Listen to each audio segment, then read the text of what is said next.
یہ چاروں کے ذرا آج آپ کو میں یہ تھوڑا سا جو یہ چرچ سے لے کے اور گراج تک کی کہانی ہے نا، اس پہ ذرا آپ سے بات کروں.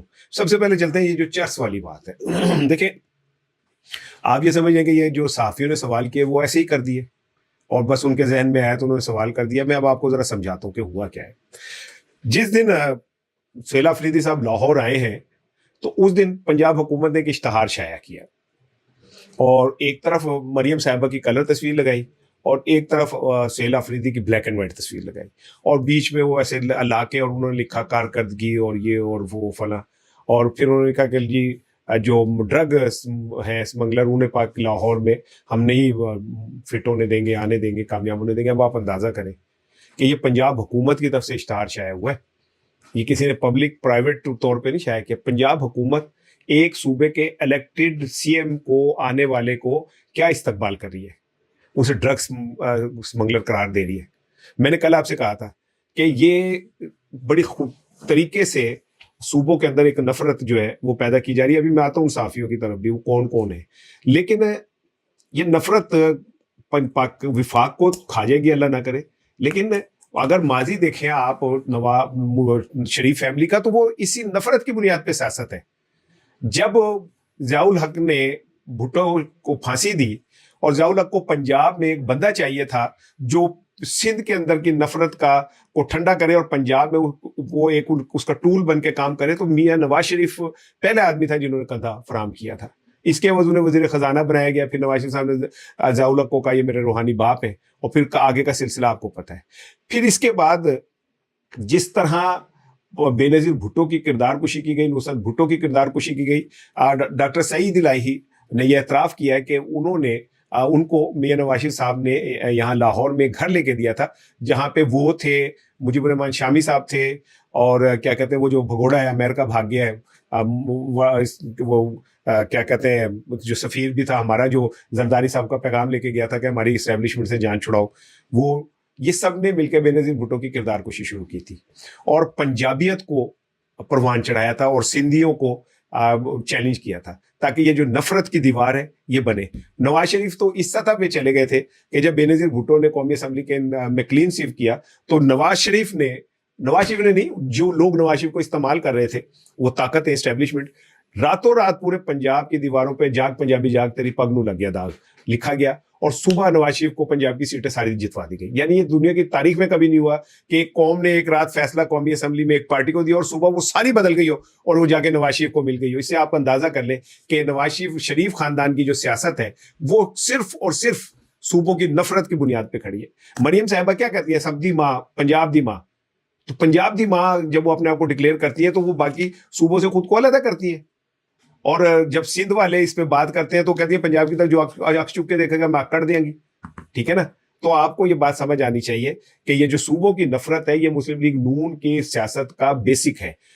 اب جب انہوں نے اشتہار چھاپا اور اس میں سی ایم کو سہیل آفریدی کو ڈرگس کیا نام ہے سپلائر اور اسمگلر قرار دیا تو اس کے بعد تو گل ہی مک گئی نا. ان پھر ہوتے تھے بندہ کی گل کرے. اب اس کے بعد جتنا ہاسٹائل رد عمل پنجاب میں کے پی کے سی ایم اور ان کی ٹیم کو دیا گیا، میں بار بار کہہ رہا ہوں، میرا کل کا بھی ویلاگ یہی تھا کہ یہ پنجابیوں پٹھانوں میں نفرت پیدا کرنے کی ایک سازش کی جا رہی ہے. اور اس پہ پہلے پنجاب پولیس نے اپنا کام دکھایا. بھائی ایک سی ایم اندر لاہور داخل ہو رہا ہے، اس کو روک کے آپ تفتیش کریں، کیا مطلب ہے اس بات کا؟ اور اس کے بعد جو کچھ بھی ہوا وہ آپ کے سامنے. یہ جو محسن بلال جس نے کل سوال کیا کہ جی آپ اسمگلر ہیں، یہ محسن بلال بڑبولا سا لڑکا ہے، میرا اسٹوڈنٹ تھا 2006 میں پنجاب یونیورسٹی میں میرا یہ اسٹوڈنٹ تھا. اس کو پہلے ہنا پرویز بٹ کو پر ایک پٹھا سوال کرنے میں پبلک ٹی وی سے نکالا گیا تھا. نیو میں بھی اس نے آصف کرمانی صاحب سے کچھ ایسے ہی کیا تھا تو وہاں سے بھی نکال دیا گیا تھا. لیکن میرا سوال یہ ہے کہ پنجاب حکومت کا اشتہار اور ان کے سوالات کو اگر آپ ملائیں تو آپ کو گیم سمجھ آ جائے گی کہ گیم کیا ہوئی ہے. کس طرح پنجاب حکومت ڈیلیبریٹلی آنے والوں کو چرس منگلر ثابت کرنے کی کوشش کر رہی ہے اور وہ ایک نیریٹو جو ہے. اور پھر اس کے بعد جو سوشل میڈیا کے اوپر لوگ ہیں انہوں نے جو کچھ بھی مینا خان کے لیے کہا اور سہیل آفریدی کے لیے کیا، وہ کوئی ڈھکی چھپی بات نہیں. اب مینا خان کی میں بتاؤں، دیکھیں سیاست دان عام آدمی سے تھوڑا سا اوپر کی چیز ہوتا ہے. اگر آپ اسے اپنی وکٹ پہ لا کے کھلا دیتے ہیں تو اس کا مطلب ہے آپ کمزور آدمی ہیں. مینا خان کو غصہ دلایا، مینا خان نے جواب میں گراج کی اور 4 ماہ بچے کی اور یہ اس طرح کی باتیں کی. تو مینا خان یعنی کہ اپنے اعصاب کا کنٹرول کھو گئے جو انہیں نہیں کھونا چاہیے تھا. ان سوالوں کے بڑے خوبصورت جواب دیے جا سکتے تھے، ان سوالوں کو بہت اچھی طرح پولیٹیکلی استعمال کیا جا سکتا تھا، لیکن مینا خان نے اپنے اعصاب کی گیم میں تھوڑا کمزوری کا مظاہرہ کیا اور کچھ ایسی باتیں کہہ دی جو میرے خیال میں نہیں کہنی چاہیے تھی. جو سوشل میڈیا پہ بات ہوتی ہے گراج یہ وہ چل جاتی ہے، لیکن ایک ذمہ دار پولیٹیشین کو اس سے ذرا سا اجتناب کرنا چاہیے. میں ایک جرنلسٹ ہوں اور میرا کام یہ ہے کہ میں تجزیہ وہ دوں جو میرے ضمیر کے مطابق ہو، اور اس سے مجھے اس بھی کی بھی نہیں کہ مجھ پہ کوئی کیا کہتا ہے. میں عمران خان کے آئیڈیالوجی کے ساتھ کھڑا ہوں، کو ڈھکا چھپا نہیں کھڑا ہوا، لیکن میں یہ سمجھتا ہوں کہ ابھی جو ہمارے کے پی کے کی ٹیم ہے ان کے اندر میڈیا سائنس کو سمجھنے کی ابھی اتنی صلاحیت نہیں ہے. میرا سوال یہ کہ کہاں ہے پی ٹی آئی کے وہ لوگ جو میڈیا کے اپنے آپ کو ایکسپرٹ کہتے ہیں اور کہتے ہیں کہ ہم تو مامے چاچے ہیں میڈیا کے، انہوں نے کیوں نہیں ان لوگوں کو ذہنی طور پہ پہلے تیار کیا کہ آپ کو وہاں پہ کس طرح کے رد عمل کا سامنا کرنا پڑ سکتا ہے اور آپ نے اس میں کیا جواب دینا ہے. یا یہ سمجھا جائے کہ مینا خان یا شفیع جان صاحب جو ہے وہ انہیں ابھی میڈیا اور اپنے جو میڈیا گروز ہیں ان کے ساتھ مل کے بات کرنے کی ضرورت نہیں ہے.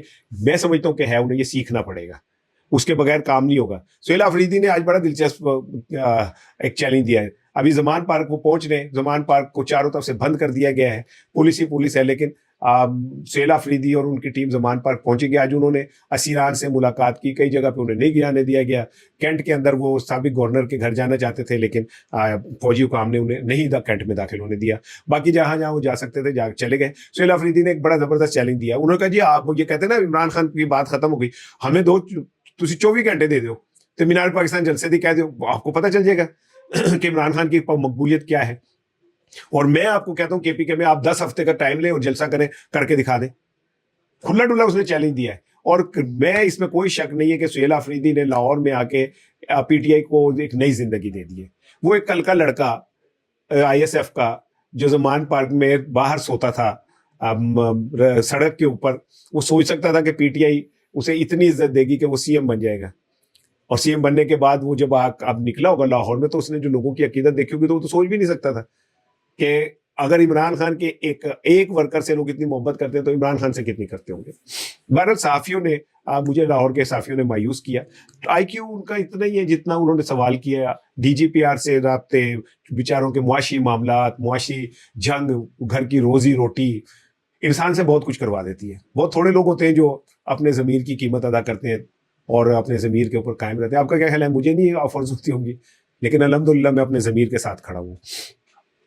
طلال چودھری صاحب نے کل ایک میڈیا سے 2 دن پہلے گفتگو کرتے ہوئے وہ جو تنظیم سازی والا واقعہ ہوا تھا اس پہ اپنے خیالات کا اظہار کیا. اور ان کا کہ وہ چونکہ نجی معاملہ ہے، خاتون کا ہے، تو میں اس پہ بات نہیں کرنا چاہتا اور میں پبلکلی اس پہ کوئی بات نہیں کروں گا. میں بہت متاثر ہوں، اچھی بات کی انہوں نے.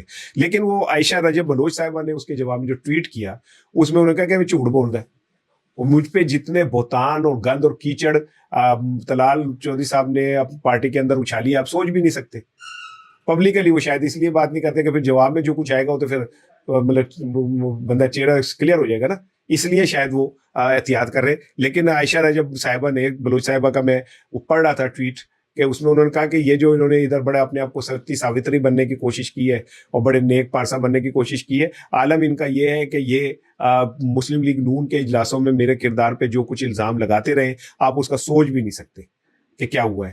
بہرحال طلال چودھری صاحب کے ساتھ جو کچھ جڑ گیا وہ اتنی آسانی سے تو پیچھے نہیں چھوڑ گئے. دس از وٹ میں جو بات آپ کو کہہ رہا ہوں کہ جو آپ کرتے ہیں وہ کبھی بھی آپ کے زندگی سے نہیں ہٹ سکتا. آپ اسے چاہے جتنا مرضی جھٹلا دیں، جتنا مرضی آپ اس میں مٹی ڈال دیں، لیکن شیشے کے گھر میں بیٹھ کے پتھر نہیں پھینکنے چاہیے. جن لوگوں نے پنجاب حکومت نے جس طرح ان کو ڈرگ اسمگلر کہہ کے ایک تو انٹروڈیوس کرایا، پھر کچھ بالکوں سے سوال کروا دیا، تو یہ پتھر پھر آپ کے گھر تو آئے گا. لیکن میں پھر کہہ رہا ہوں کہ مینا خان کو اس طرح رد عمل نہیں دینا چاہیے تھا. وہ ایک عام آدمی نہیں تھے، وہ کے پی کے کی نمائندگی کر رہے تھے. لیکن یہ کنٹروورسی نے مجھے ڈرا دیا ہے اور مجھے خوف یہ ہے کہ یہ صوبوں کے درمیان ایک جو نفرت پہلے ہی موجود ہے، کوئی کہ نہیں ہے تو یہ جھوٹ بولتا ہے. کے پی کے والے پنجابیوں کو پسند نہیں کرتے اور بلوچستان والے پنجابیوں کو پسند نہیں کرتے.